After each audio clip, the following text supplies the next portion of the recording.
Bagi salam.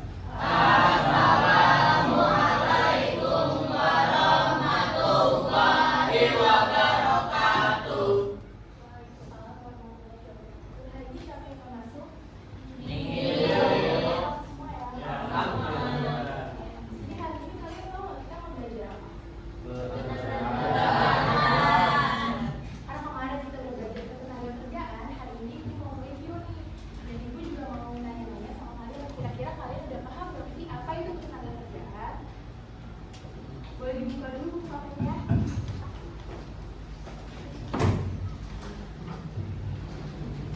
Oke, sebelum itu kita mau take video dulu ya, karena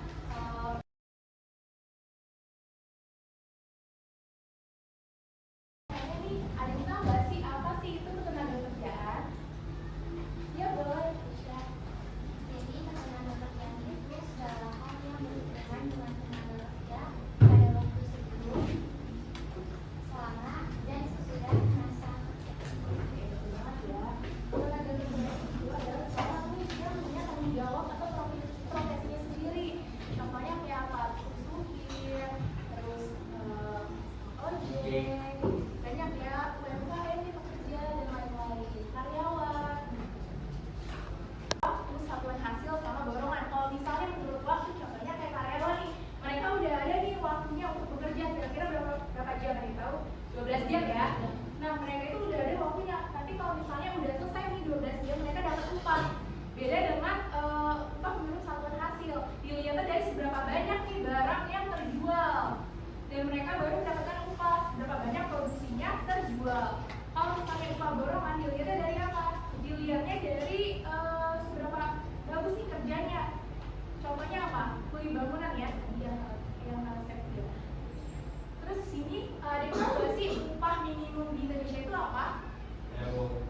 Ya, Upah minimum Indonesia itu maksudnya kayak pemerintah menetapkan gaji terendah supaya orang-orang tuh bisa dapat jaminan gaji kayak contohnya UMK atau UMP. Benar ya. Upah minimum itu makanya lagi nih, tentang Dewan Pengupahan. Ada yang tahu nggak apa? Dewan Pengupahan. Ya, Bu. Boleh Satrio. Dewan Pengupahan itu apa itu suatu lembaga yang ini, suatu lembaga yang struktural dan bersifat privasi. Namanya tuh kayak Dewan Pengupahan Nasional. Dewan Pengupahan Nasional tuh Tripanas dibentuk oleh Presiden Bu. Melalui ini tuh bertugas melaksanakan dan mempertimbangkan pada pemerintah gitu. Kalian boleh baca, ada Dewan Pengupahan Nasional, Dewan Pengupahan Provinsi, Dewan Pengupahan Kabupaten atau kota. Ada berapa Dewan Pengupahan? Ya, boleh dibaca apa aja? Pertama, Dewan Pengupahan Nasional. Yang kedua, Dewan Pengupahan Provinsi. Yang ketiga, Dewan Pengupahan Kabupaten. Benar banget ya. Kita lanjut ya guys. Pasti kalau misalnya nih kesempatan kerjanya sedikit, terbukanya pengangguran. Karena orang-orang nggak ada pekerjaan. Boleh nih dijelasin tentang apa sih itu pengangguran? Ada yang bisa jelasin? Ya, Bu. Pengangguran itu kayak misalnya kelompok orang angkatan kerja yang tidak bekerja ataupun yang sedang mencari pekerjaan. Itu pengangguran terjadi karena orang-orang tuh nggak dapat pekerjaan ya karena mencari pekerjaan itu susah dan juga requirement-nya juga susah. Oke, bener ya, pengangguran ini seseorang yang belum mendapatkan pekerjaan. Sekarang ini susah, dia belum juga dapat pekerjaan kayak di pabrik banyak kan, karyawan, guru juga ya bisa, semua tenaga kerja. Dia belum dapatkan, pasti dicari-cari. Kalau misalnya ibu sebagai mahasiswa, ibu termasuk apa guys? Ada yang tahu nggak? Ya bener ya, pengangguran terbuka, ibu tuh masih nyari-nyari nih pekerjaan apa nih yang nanti layak itu. Ada Metro Mini, kalian tahu nggak Metro Mini? Tahu. Itu zaman dulu loh, waktu ibu masih SD kayaknya. Dulu tuh di situ Metro Mini sekarang jadi Transjakarta, jadi fasilitasnya lebih bagus ya. Terus yang supir Metro Mini jadi apa? Bisa jadi mereka jadi pengangguran. Kalau misalnya jadi pengangguran, ada yang tahu mereka itu masuk ke pengangguran apa? Siklis, betul banget ya, karena dia nggak ada lagi nih pergeseran pekerjaannya. dilihat dari keadaan awal nih guys. Kalau misalnya kalian lihat yang waktu COVID Corona kemarin itu banyak banget orang yang di PHK ya dari perusahaan. Terus ada lagi, bener banget yang tadi Adi bilang, contohnya kayak tukang angkot yang awalnya tuh dia banyak ya sebelum ada Jaklingko, kalian tau Jaklingko kan? Karena adanya Jaklingko, supir angkot jadi menurun nih. Yang awalnya waktu itu rame, angkotnya jadi dikit karena orang milihnya yang gratis daripada yang bayar. Mungkin ada beberapa tapi nggak sebanyak yang dulu. Ada lagi yang misalkan contoh? Karena investasi, contohnya itu misalkan ada suatu perusahaan dia itu ingin berkembang. Nah pastinya perusahaan itu kan biasanya mencari investor-investor.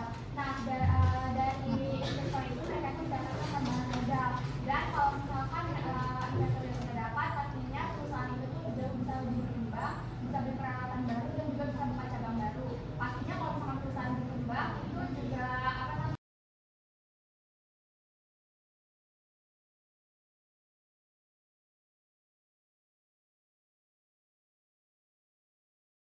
Yang dijelasin tuh. Paham? Lanjut. Lanjut ada permasalahan ketenagakerjaan. Ini saya akan menjelaskan dulu definisi dari permasalahan ketenagakerjaan. Jadi permasalahan ketenagakerjaan ini adalah meliputi tantangan atau hambatan tenaga kerja dalam mereka meraih pekerjaan dan juga setelah mereka bekerja. Dan ada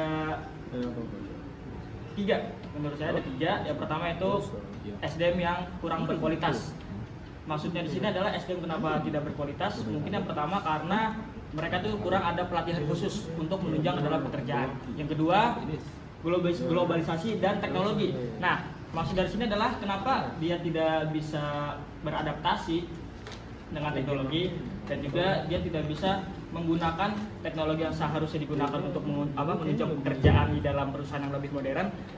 Nah, lanjut lagi ada pelatihan atau workshop itu. Nah, karena tidak ada pelatihan yang khusus dalam menunjang ke pekerjaan, jadi mereka tidak punya keahlian khusus, tidak punya keahlian mendalam untuk Ya, kalian tuh cuma ngadain tenaga kesukaan doang. Contohnya tuh kayak KRT. Nah, tapi kalau misalnya masuknya ke bagian apa? Boleh lanjut yang materi kedua.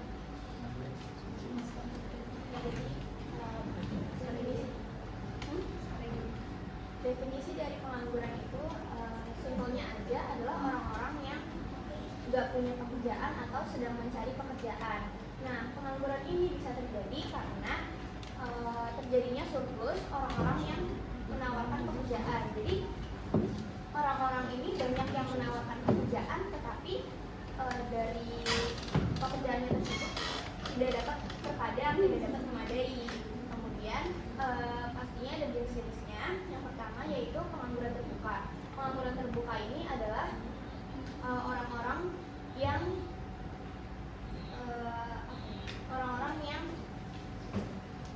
siap untuk bekerja tapi dia belum dapat pekerjaan. Contohnya kayak anak SMK yang udah lulus terus dia lagi nyari pekerjaan tapi belum dapat. Kemudian yang kedua ada setengah pengangguran. Nah, ini orang-orang yang bekerja tapi dia part time. Jadi cuma 3 sampai 5 jam gitu. Jadi seminggu dia itu kurang dari 35 jam bekerjanya. Contohnya kayak barista yang part time gitu. Kemudian yang ketiga ada pengangguran terselubung. Jadi ini dimana pengangguran yang tidak bekerja karena pekerjaannya itu tidak sesuai dengan kemampuannya dia. Jadi contohnya kayak dia ini cocok mengajar jadi guru, tapi dia bekerjanya sebagai tukang jahit. Jadi itu nggak cocok kan sama kemampuannya yang dia punya. Kemudian yang keempat itu ada pengangguran struktural. Jadi ini terjadi karena adanya pergantian struktur ekonomi dan teknologi. Jadi orang-orang yang bekerja itu tergantikan dengan teknologi yang sudah Kelompok dalam menghasilkan barang atau jasa dalam bentuk tertentu. Karena semakin besar produksi, semakin besar pula hasil kerja yang bisa dicapai. Ada 3 faktor yang meningkatkan produktivitas tenaga kerja saja. Yang pertama itu ada pendidikan. Karena pendidikan itu membantu tenaga kerja memiliki pengetahuan dan keterampilan yang lebih luas. Contohnya itu anak SMK. Karena SMK itu kan lebih fokus ke tempat kerja kan daripada SMA yang lebih ke materi. Jadi itu contohnya itu lulusan sekolah teknik lebih tahu cara memakai mesin daripada yang tidak sekolah. Terus Nanti dari pemerintah memberikan modal usahanya ke UMKM seperti kredit usaha rakyat. Nah, lalu ada dari data BPS nih, pengangguran per Agustus 2025 itu angkanya di 4,85%, turun dari 4,91% dari per Agustus 2024. Sudah pekerjaan atau sedang aktif bekerja dan terbagi menjadi dua kelompok, yaitu kelompok yang sedang bekerja. Sedang bekerja ini mereka mempunyai usia produktif sekitar 15 tahun sampai 64 tahun. Yang kedua itu sedang mencari pekerjaan atau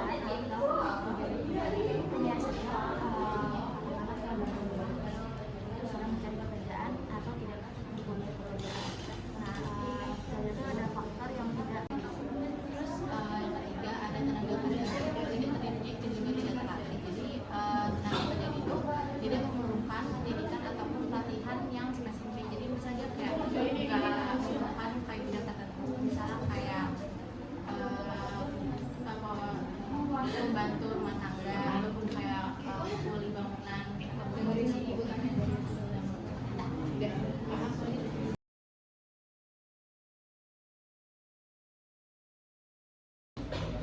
Oke teman-teman, kita cukupkan untuk pembelajaran hari ini. Terima kasih banyak ya udah mau aktif dalam pembelajaran hari ini. Sekarang kita isi video. Cukupkan. Assalamualaikum warahmatullahi wabarakatuh. Terima kasih Bu. Terima kasih Bu Cici.